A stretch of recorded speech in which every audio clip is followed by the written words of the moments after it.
Moikka moi. Siitä videot on tasa kuukausi aikaa. Mä silloin kelloin 2015 ja nyt silloin 2016. Ja mitä silloin tapahtui mun pään sisällä?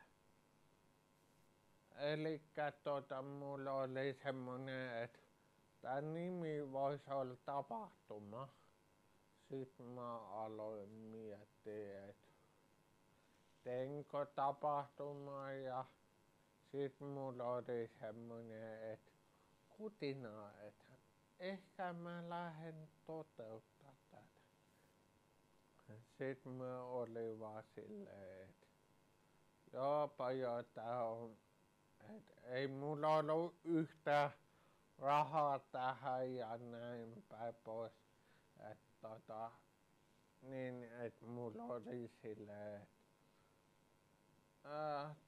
mulla oli oma visio, että tästä tulee jotain. Kumminkin, jos uskaltaa mennä. Mä tässä jaksossa sanon, että yhden kerran, että olen liikuntarajoitteinen ihminen ja näin päin pois.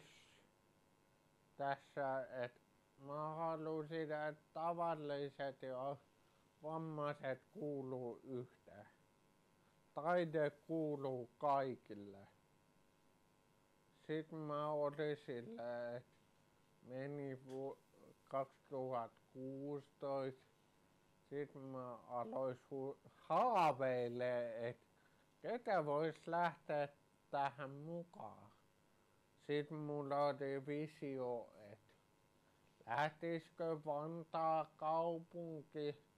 Ja sit mun toinen oli idea, että F-musiikki, lähteekö se? Sit mä olin silleen, että kokeilla. Ei voi mitään saavuttaa, jos ei kokeile. Niin kun mä aloin pääs miettimään, että ehkä mä kokeilen ja uskallan. Niin.